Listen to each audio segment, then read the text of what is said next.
Muy buenas tardes a todos, muy buenas noches. El día de hoy quiero darles la bienvenida al curso de diseño, fabricación, implementación de nanochips o controladores de software enfocados a la inteligencia artificial. Para esto, nosotros estamos dispuestos a poderlos orientar y poderles dar una buena enseñanza con respecto a lo que viene a ser el análisis en primera instancia y que ustedes conozcan de dónde parte todo eso.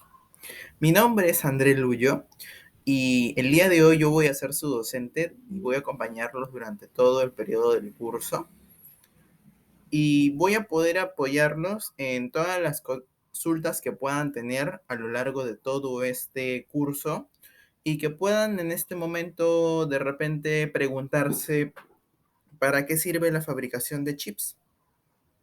¿Alguna vez alguien se ha preguntado eso? Bueno, mi pregunta, por ejemplo, fue hace 5 o 6 años atrás, en el que yo veía una de estas tarjetas. Yo antes era ayudante de soporte técnico en una institución, en una empresa, y veía este tipo de tarjetas.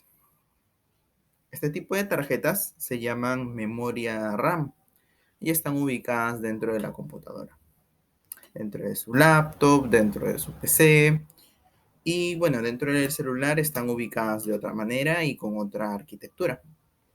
Entonces, yo me inmiscuí un poco más sobre el funcionamiento y la arquitectura de este tipo de tecnología y me llamó mucho la atención el hecho de que pueda almacenar tanta información en estos pedazos de fragmentos de color negro. Se puede ir almacenando la información como si fueran cubitos y se puede ir trasladando y borrando cuando el usuario lo desee. Esa es la ventaja de este tipo de productos. Ahora, hay diferentes tipos de memoria, diferentes tipos de productos tecnológicos. Yo lo que el día de hoy quiero presentarles es la base de todo esto. La base en el sentido de que usualmente nosotros conocemos al transistor como la mínima unidad de almacenamiento que puede tener cualquier dispositivo electrónico o de tecnología. ¿De acuerdo? Entonces, estas memorias contienen miles, 1024 exactamente, transistores dentro de ellas. Algunas contienen un poco más y es por eso de que tienen mayor velocidad al momento de procesar su información. Es decir, mientras más transistores tengan sus memorias RAM, va a ser mucho más rápida su computadora, su laptop. En el caso del celular, como les había dicho, tiene otra arquitectura, pero igual, de igual forma va a tener otro tipo de velocidad. Va a aumentar de manera exponencial. Esto se puede graficar en una función exponencial, obviamente. Ahora, el hecho es que, por ejemplo, en la notación de el exponente es 10 a la menos 12. Y actualmente esa es la tecnología que se está marcando. Ahora, con respecto al uso de este tipo de productos, es ese, actualmente. Les quería dar una pequeña definición de qué es lo que nosotros tenemos actualmente. Muy bien. Ahora pasando a nuestro tema, como les había dicho, mi nombre es André Luyo. Bueno, soy estudiante de la carrera de Ingeniería de Software por la UPC y actualmente estoy dictando estos cursos para que ustedes puedan nutrirse de conocimientos, ya sea que sean aficionados o que tengan algún tipo de inclinación a este tipo de cursos o de información que pueda serles útil. De hecho, el día de hoy quiero presentarles cuál es de la base a nivel atómico de cómo es que se forma este tipo de productos. A nivel atómico, en primera instancia. A nivel matemático existen otro tipo de explicaciones que hay que ir profundizando a lo largo de este curso. Pero antes que nada quiero aplicarlo a nivel atómico para que ustedes puedan entender desde lo más pequeño, entendiendo ya desde el transistor, que el transistor es la mínima unidad lógica de la memoria RAM, por ejemplo. ¿De acuerdo? Entonces, partiendo desde ahí, ahora vamos a saber de que no solamente nosotros tenemos la mínima unidad lógica de un transistor o etcétera. Nosotros además de ello contamos con la versión de que el silicio, el germanio y el galio son los principales elementos a nivel atómico estructural que vienen a estar formados, en este caso, a nivel atómico, vienen a juntarse los átomos de tal forma que entre los tres puedan formar un nuevo compuesto. ¿De acuerdo? Entonces, una vez que tenemos esta mezcla, nosotros lo que vamos a proceder a hacer el silicio, bueno, el germanio y en algunos casos también el galio. Últimamente se viene hablando del carbono como una forma revolucionaria de poder trabajar, o del diamante, del grafito, de poder trabajar de una manera mucho más eficaz la información, a nivel cuántico me refiero.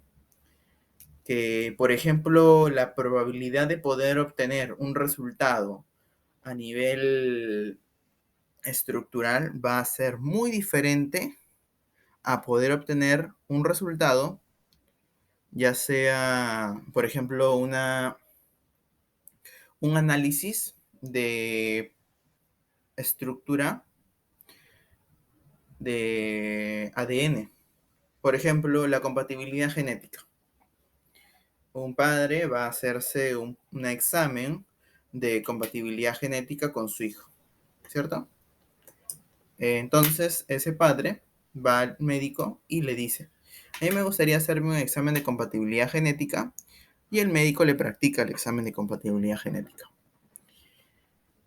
Días después, el médico le dice, señor, usted tiene 95% de compatibilidad genética, usted es el papá, ¿cierto? O puede decirle lo contrario, quizás. Entonces, bueno, ese es en el ámbito de la computación cuántica y de, bueno, también ahora se viene hablando de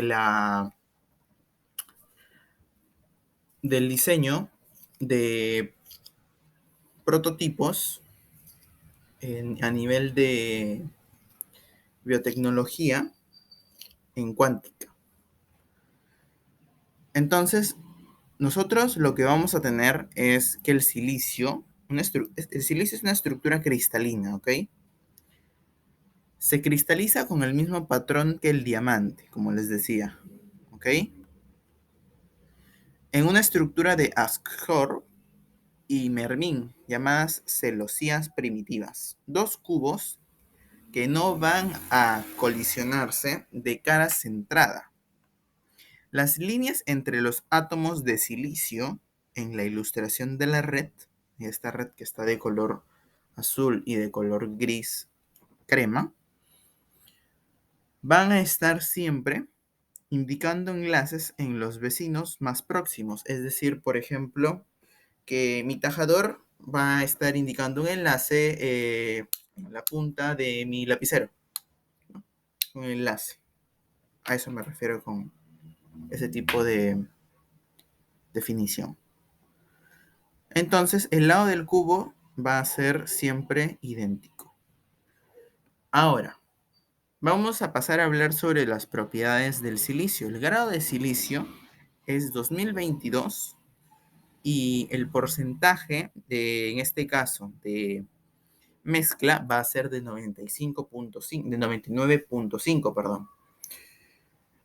En el caso del hierro, el porcentaje máximo va a ser de 0,2, el aluminio de 0,2, el calcio de 0,02.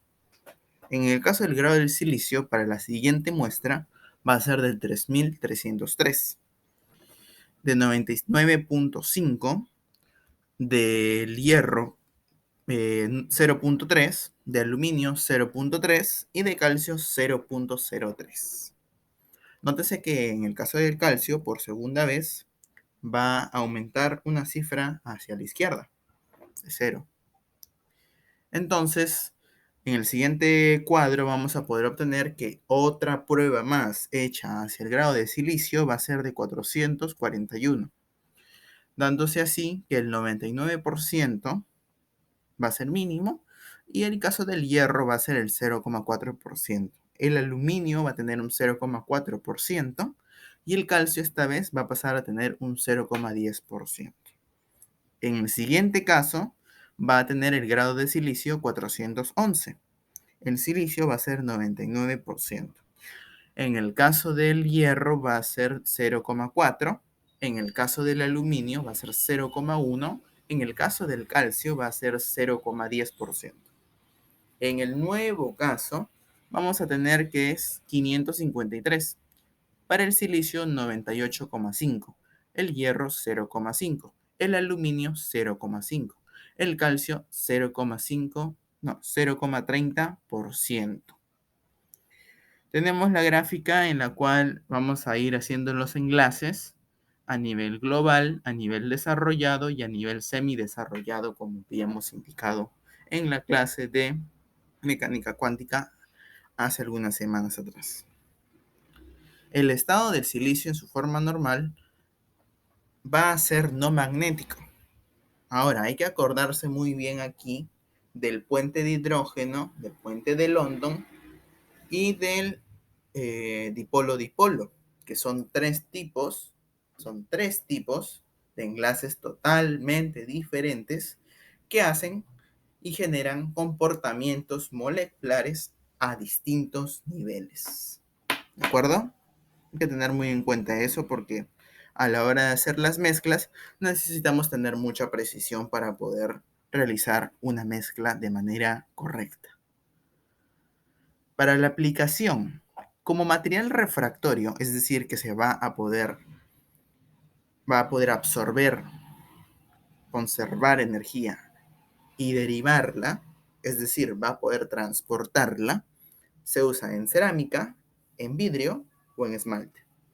Como elemento fertilizante, es decir, que va a poder darle nutrientes, va a poder darle energía, va a haber una pérdida de electrones y una ganancia de protones en otro átomo, es decir, va a formar un mineral primario rico en silicio para la agricultura.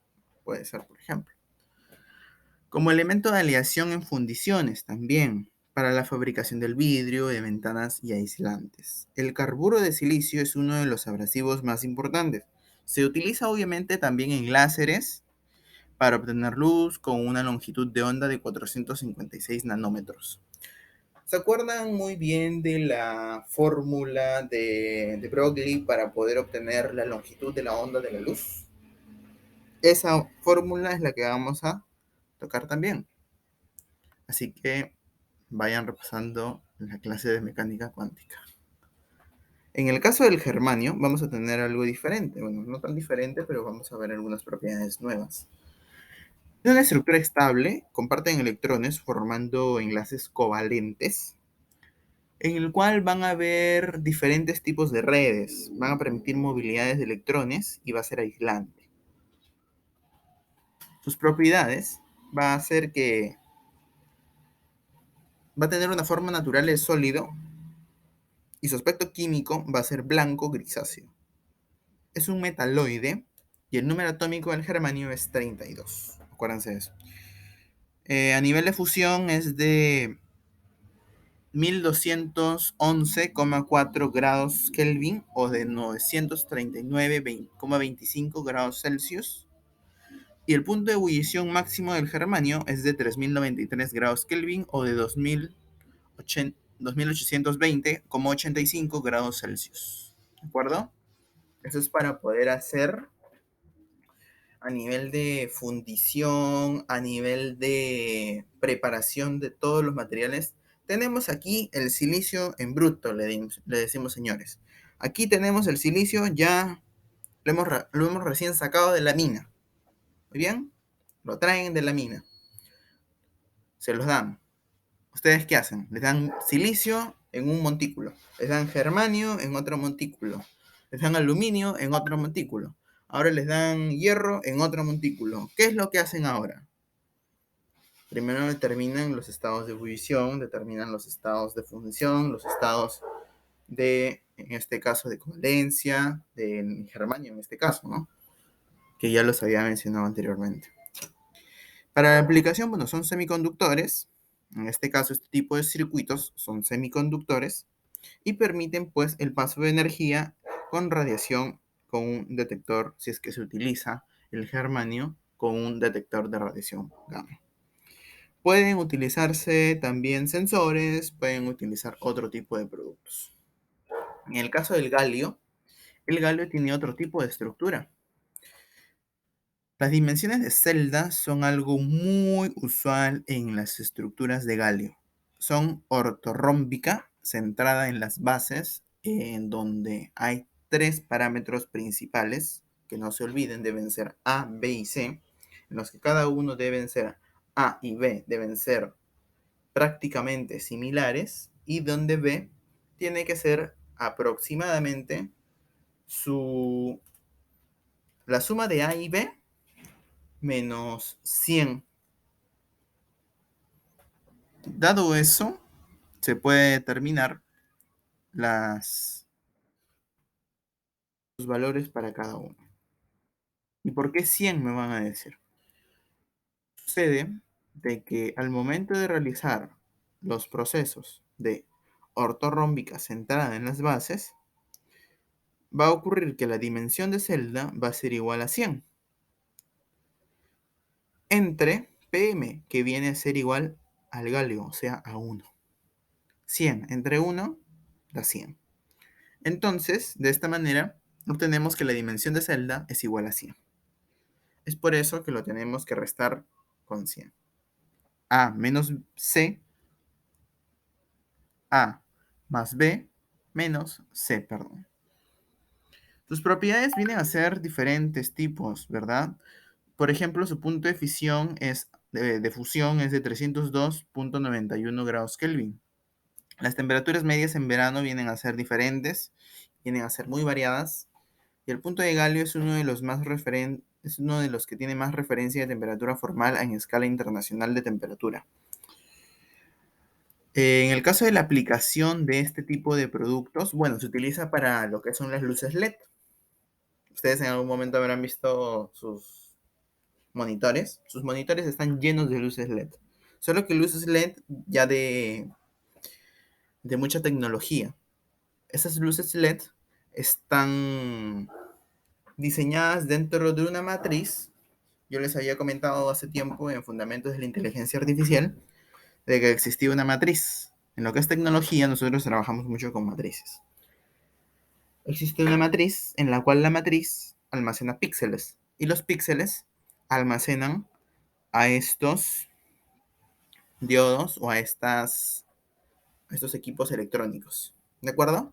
Entonces, mientras más espacios, más celdas tenga la matriz, mientras más filas y columnas tenga la matriz, va a tener mucho mejor resolución su pantalla y va a tener mucha mejor nitidez.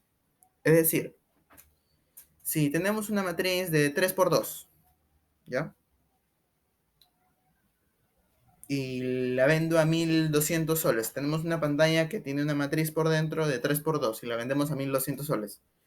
y tenemos una matriz, tenemos una pantalla que tiene una matriz de 1000 por 500 y esa está costando 7800 soles. ¿Cuál comprarían? La segunda, ¿verdad? De acuerdo, de la misma manera esto va a funcionar. Entonces vamos a pasar a la siguiente diapositiva para pasar ahora a hablar sobre el tema de la introducción a los circuitos electrónicos.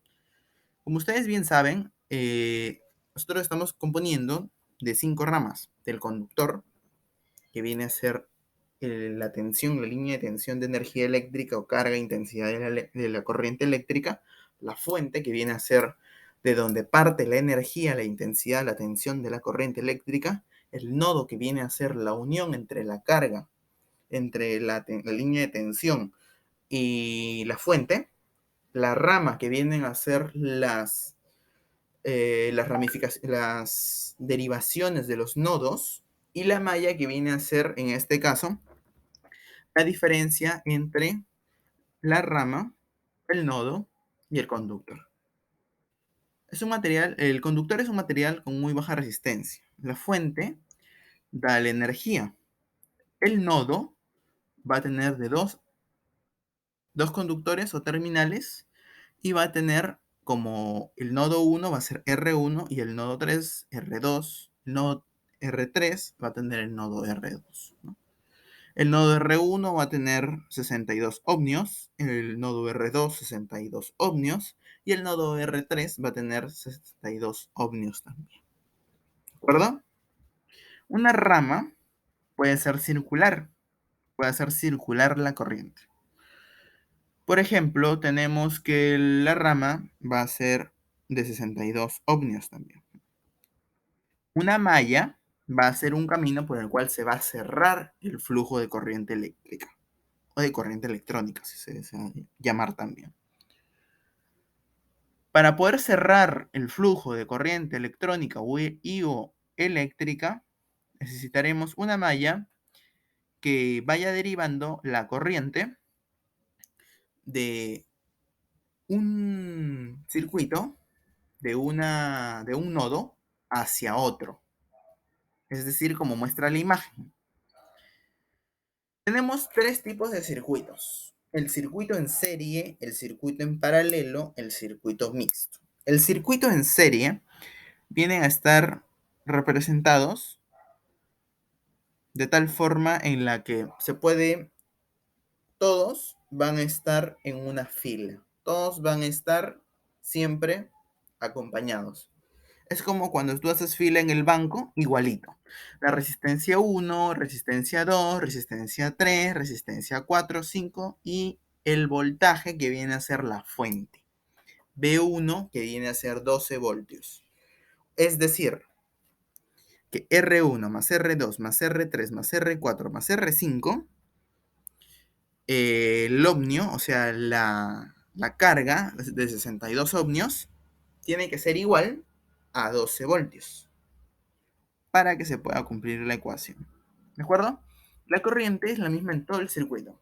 El voltaje es la diferencia de cada componente del circuito y, de acuerdo a la ley de Ohm, el voltaje se quedará en cada componente, estará definido por la corriente y la resistencia del componente.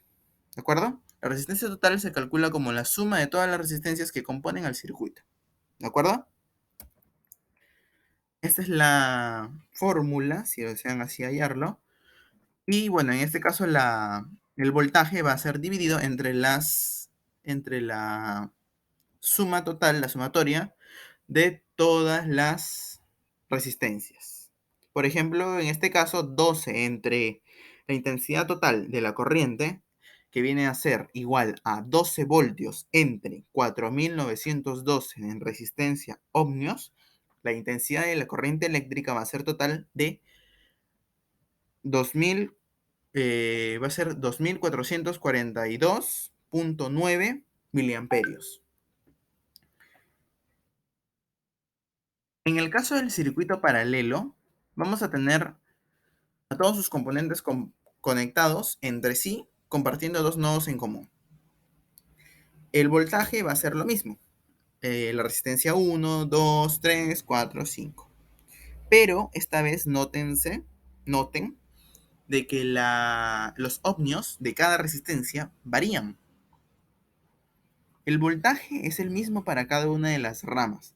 La corriente se divide en cada una de las ramas del circuito y eso es equivalente a la resistencia, que es igual a la resistencia 1 por la resistencia 2 entre la resistencia 1 más la resistencia 2. Otra fórmula también para poder determinar esto es que la resistencia equivalente va a ser igual a 1 sobre 1 más la resistencia 1 más sobre 1 más la resistencia 2 más 1 sobre la resistencia 3 más 1 sobre la resistencia 4 más 1 sobre la resistencia n, en este caso enésima. Bien. Y para el circuito mixto, nosotros tenemos de que los circuitos mixtos van a ser estructuras caracterizadas de diferentes tipos. Van a ser circuitos paralelos con circuitos en serie, pues, ¿no? Vamos a tener una combinación de los dos circuitos anteriores y vamos a permitir conectarlos en paralelo o también en serie, o ambos en conjunto. Para el voltaje va a seguir siendo el mismo, 12 voltios, resistencia 1, resistencia 2, resistencia 3, 4 y 5. Vienen a ser totalmente diferentes, cada una en su unidad de ohmios. ¿De acuerdo? Entonces, esa es la explicación para el caso 1, 2. Y ahora vamos a trabajar sobre la ley de Ohm. Vamos a trabajar sobre la ley de Ohm, ¿ok? Vamos a trabajar sobre electrodinámica, circuitos de corriente continua, ley de Ohm. Vamos a calcular la intensidad de la corriente eléctrica, diferenciar tipos de corriente eléctrica, calcular resistencias de conductores, aplicar ley de Ohm y calcular la resistencia equivalente de un circuito. Para poder determinar la intensidad de corriente eléctrica, en este caso vamos a tener de que I va a ser igual a Q entre T. Este de aquí es la sección transversal de una carga eléctrica, donde E va a ser la carga eléctrica. Y bueno, en este caso tenemos algunos ejercicios para que ustedes los puedan ir desarrollando. Vamos a elegir, por ejemplo, el primero. Bueno, aquí en este caso vamos a reemplazar la fórmula, con lo cual nos va a salir, vamos a ir resolviendo,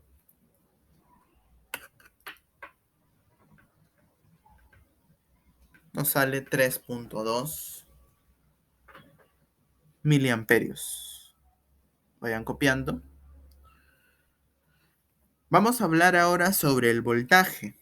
El voltaje puede generar a veces la carga, pero no solamente este puede generar la carga.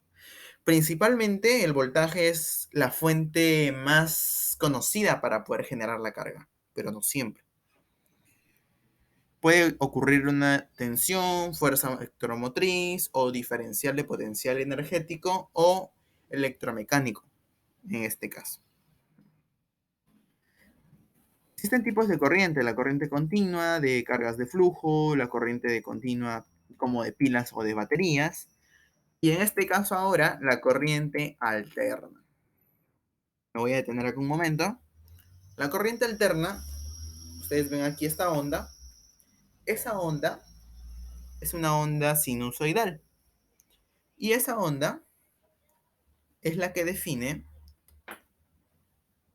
el flujo de la carga que se mueve alternadamente dentro de un conductor. Entonces las cargas circulan por un tiempo en un sentido y después en sentido opuesto, repitiéndose el proceso cíclicamente, obviamente. ¿Recuerdas? Es un motor, por ejemplo. En este caso, ahora que tenemos la resistencia eléctrica, lo que estábamos trabajando, R1, 2, 3, Rn, ¿verdad? Una resistencia eléctrica es la oposición natural que presentan todos los materiales en menor o mayor medida al paso de una corriente eléctrica. Es decir, quiere pasar el electrón, ¿verdad?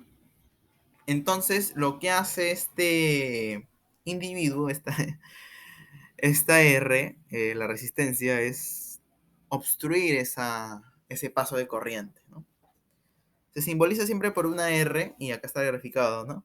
De una manera más dinámica para que lo puedan entender ustedes. Su unidad es el ohm y viene a estar representado por el omega, ¿de acuerdo? En el caso del conducto rectilíneo, la resistividad de la corriente eléctrica va a estar definido como alta resistividad o baja resistividad. Para materiales como la plata va a ser de 10 a la menos 8 por 1,59, o si lo quieres llamar así, puede ser, por ejemplo, notación 0,0000000001 punto, en este caso multiplicado por 1,59. Y para no hacernos tan largo esto, vamos a simplemente a, a derivarlo, ¿no? Podemos hacer una derivación, podemos bajar el 8 y podemos empezar a hacer las derivaciones. Ahora, para la plata es la resistividad a 23 grados centígrados para ohmios. Para el cobre va a ser de 1,68 por 10 a la menos 8. Nótese que todas las notaciones son a la menos 8, excepto el acero, el platino y el plomo. Sucede que esos son materiales de otro tipo de resistividad. ¿De acuerdo? Vamos a hablar también sobre el aluminio y el tungsteno. A propósito, el aluminio va a ser de 2,65 por 10 a la menos 8 y el tungsteno de 5,6 por 10 a la menos 8. Esto va a estar representado por R igual a una constante de P, del material con el que está hecho en este caso, multiplicado con la longitud sobre la sección transversal del material. ¿De acuerdo? Esa es la ecuación para poder determinar un conductor rectilíneo. ¿De acuerdo? En el caso de la ley de Ohm, vamos a tratarla sobre la intensidad de la corriente eléctrica. El voltaje y la resistencia eléctrica se van a relacionar mediante la ley de Ohm. La ley de Ohm va a ser R igual a V entre la intensidad de corriente eléctrica, y esto siempre va a tener una variación constante, o sea, no va a tener variación, mejor dicho. En un gráfico, el voltaje va a estar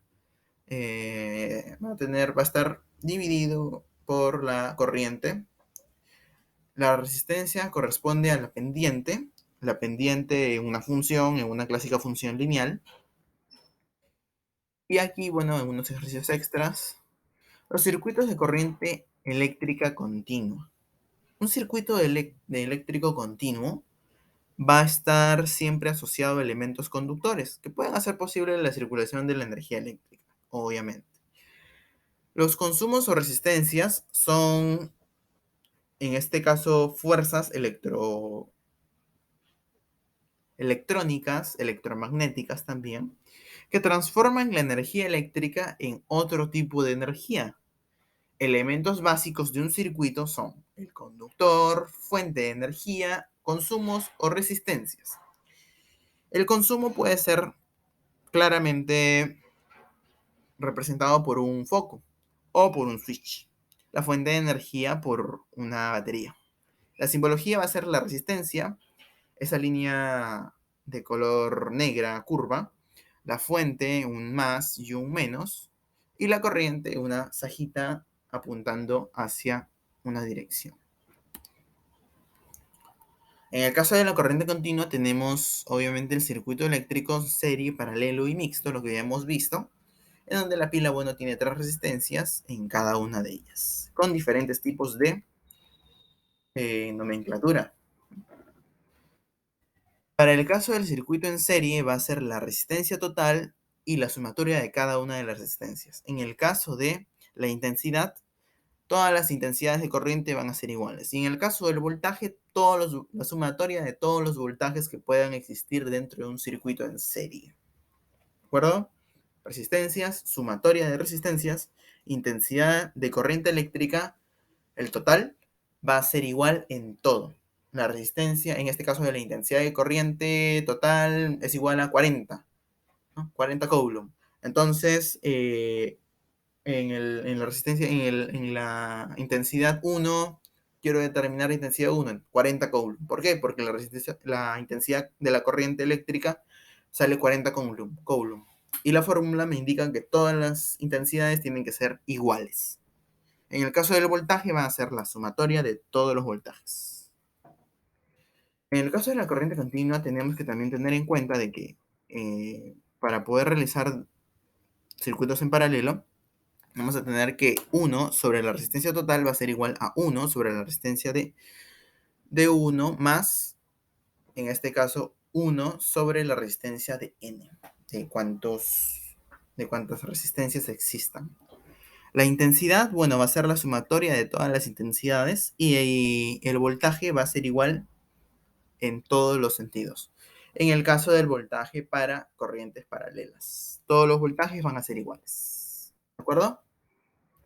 Muy bien, la electrodinámica en este caso va a estar basada en las cargas de movimiento, va a estar basada en la corriente eléctrica, puede ser alterna o puede ser continua. Les doy un dato, la corriente alterna generalmente se utiliza en maquinaria y la corriente continua generalmente se utiliza en dispositivos electrónicos. Ahora, la corriente eléctrica se rige por la ley de Ohm. La ley de Ohm relaciona intensidad de corriente eléctrica, resistencia y voltaje. Y dentro de la corriente continua tenemos circuitos de corriente. El circuito de corriente en serie, el circuito de corriente paralelo y el circuito de corriente mixto. ¿De acuerdo? Entonces vamos a pasar aquí. Les quería mostrar una tienda en donde ustedes pueden adquirir productos y que pueden empezar a hacer con los ejercicios que yo les brindo aquí. Pueden empezar a comprar los sensores, pueden empezar a comprar conectores, cables, pueden empezar a hacer sus propios proyectos. Ojo, esta clase es una clase muy introductoria y la continuación de esta clase va a ser la clase práctica. ¿De acuerdo? Vamos a tratar de hacerla el día de hoy, si es que nos alcanza el tiempo. Yo creo que sí la podemos hacer un ratito menos. Entonces vamos a tratar ahora sobre el análisis de algoritmos. Vamos a tratar sobre algo muy importante en realidad. El análisis de algoritmos, ya más enfocado en lo que es inteligencia artificial, ya hemos terminado la parte de procesamiento de chips.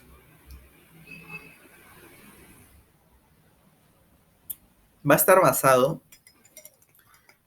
a lo que propiamente nosotros llamamos como una estructura de pasos, una preparación, una receta. Por ejemplo, cuando ustedes van a la cocina y su abuelita les dice, ayúdame a preparar el queque. Ustedes se quedan en blanco, ¿no? Pensando, ¿y cómo es que se prepara el queque, abuelita? Ustedes no saben. Y la abuelita les dice, ah, ¿no te sabes la receta? Y la abuelita empieza a decirles, ¿no? Primero tienes que hacer el paso 1. Segundo, el paso 2. Tercero, el paso 3. Cuarto, el paso 4. Y quinto, el paso N. Y así sucesivamente. ¿De acuerdo? Entonces los algoritmos vienen a hacer eso. Vienen a ser un conjunto de pasos para la preparación de algo, de cualquier cosa en realidad. ¿Ya? Por ejemplo, una preparación puede ser un algoritmo. Un desarrollo del diagrama de un cubo Rubik puede ser también un algoritmo. Y ahora, el análisis de un algoritmo va a estar enfocado a la eficiencia, como les decía antes, y el comportamiento, en primera instancia. Eso es lo que me interesa en primer lugar. En primer lugar, es el comportamiento. Y luego vamos a enfocarnos en la eficiencia, pero primero en el comportamiento de cada uno de ellos. Entonces vamos a empezar.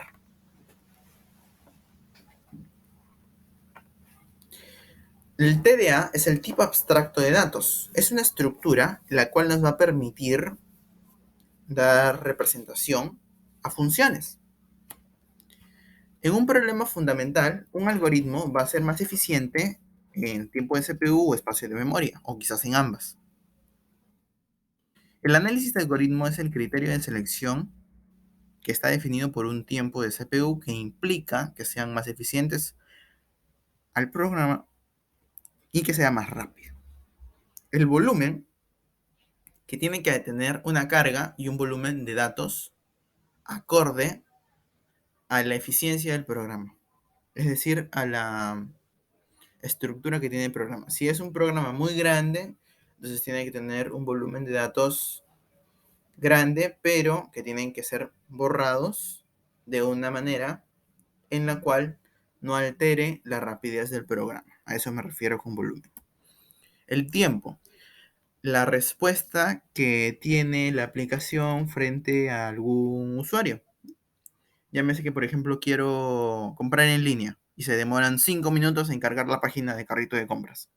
Eso no tiene, eso no es rapidez de ejecución de algoritmos, ¿verdad? Eso es una, eso es una deficiencia en el tiempo T sub n. El volumen va a ser, bueno, calcular el factorial y calcular el valor entero de cada uno de ellos. Este de aquí viene a ser una fórmula un poco más técnica. Va a ser secuencial, un algoritmo lineal. Se utiliza de preferencia la recursividad factorial. Utiliza generalmente el t sub n-1 más 1 para poder realizar la estructura de multiplicaciones necesarias para poder determinar el tiempo de cada uno de ellos y probando pues la inducción matemática. Resolviendo la hipótesis vamos a determinar de que hay diferentes tipos de conductas dentro de un algoritmo.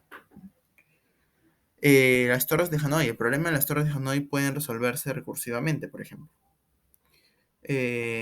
Tenemos discos A y C y el disco B. Por ejemplo, es 2t por n-1 más 1. Tenemos un teorema de una teoría de grafos ahí, tenemos un algoritmo de grafos y vamos a resolver por inducción matemática, donde t evaluado en n va a ser igual a 2 a la n menos 1. Aquí tenemos el análisis asintótico, en donde big O va a ser el logaritmo de g en base n, y donde, bueno, vamos a demostrar que el big O va a ser g dentro de elevado de n al cuadrado, y que O, el algoritmo de big O, va a estar evaluado en g de n por g de n, y va a ser igual a el algoritmo de big O evaluado en n de g por el algoritmo de big O por el logaritmo de g evaluado en n. Similarmente a esto, el algoritmo de big O va a ser el logaritmo de n al cuadrado. Y esto va a ser igual al big O de logaritmo de n elevado al cuadrado. Muy bien. Sé que a veces esto puede ser un poco confuso, pero vamos a ir viendo en la práctica. Esto va a ser igual a f evaluado en n logaritmo de n, y g evaluado en n va a ser n cuartos al cuadrado. Vamos a tener un taller en el cual vamos a hablar sobre esto. Y el análisis sintótico va a ser, en este caso, omega evaluado en g de n evaluado en g. Y bueno, f evaluado en n va a ser igual al logaritmo de n, y g evaluado en n va a ser igual a n entre 4 al cuadrado. En este caso, omega va a ser g evaluado en n, si solo si g evaluado en n va a ser igual a big O igual a f, bueno, de f evaluado en n. Para una cota asintótica, una cota es un máximo de un estudio que se ha realizado de inteligencia artificial, por ejemplo. En este caso evaluado eso. Va a ser igual siempre a una constante phi, o en este caso podemos llamarlo teta, de g evaluado en n. En este caso teta va a ser g evaluado en n, y f de n va a ser igual, f evaluado en n va a ser igual a big O de g evaluado en n, y g de n va a ser omega de f evaluado en n. Bueno, espero que les haya gustado la clase el día de hoy. Bueno, estamos muy cerca realizar la segunda parte. El momento de despedirnos ha llegado. Muchas gracias por su asistencia el día de hoy. Espero que les vaya bonito y muchas gracias. Buenas noches.